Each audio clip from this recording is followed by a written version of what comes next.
हिंदू धर्म में सभी देवताओं के अपने अपने वाहन होते हैं। जैसे भगवान विष्णु का वाहन गरुड़ है, माँ लक्ष्मी का वाहन उल्लू होता है, भगवान गणेश का वाहन मूषक होता है, उसी तरह भगवान शिव की सवारी नंदी है।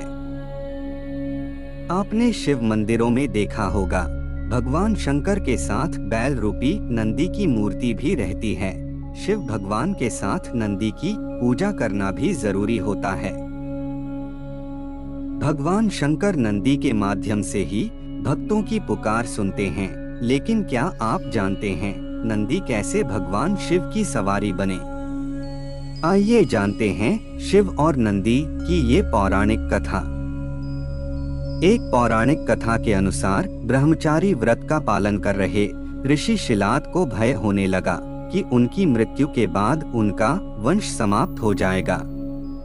इस भय के चलते उन्होंने पुत्र प्राप्ति के लिए कठोर तपस्या शुरू की।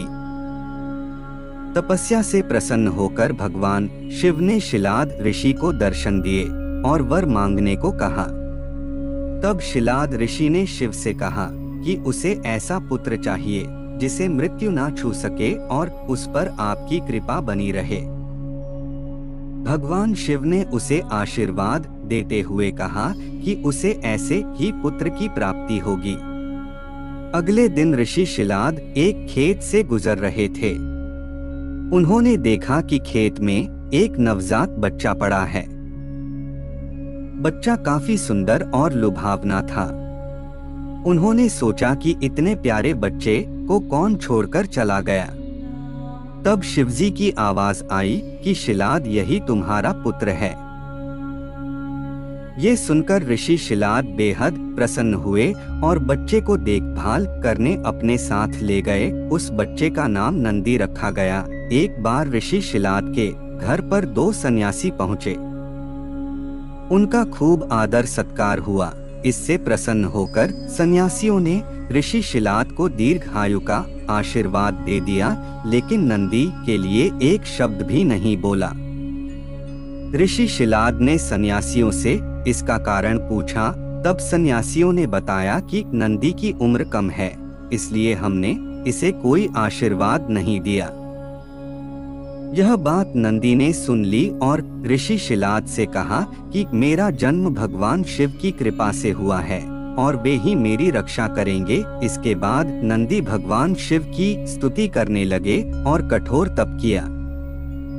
इससे प्रसन्न होकर भगवान शिव प्रकट हुए और नंदी को अपना प्रिय वाहन बना लिया। इसके बाद से भगवान शिव के साथ नंदी की भी पूजा की जाने लगी।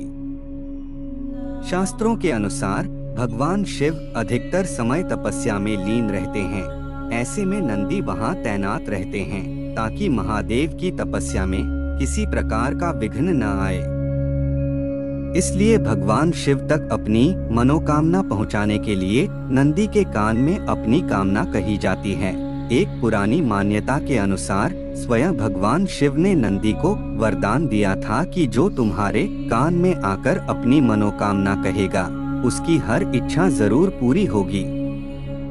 शिवलिंग की पूजा करने के बाद नंदी के सामने दीपक जरूर जलाए। इसके बाद नंदी महाराज की आरती करें और किसी से बिना बातचीत किए नंदी के कानों में अपनी मनोकामना बोल दें। अगर आपको ये वीडियो अच्छा लगे तो इसे लाइक, शेयर और चैनल को सब्सक्राइब कर लीजिए। इससे हमें आपके लिए और अच्छे वीडियो बनाने की प्रेरणा मिलती है। धन्यवाद। आपका अपना चिंतक।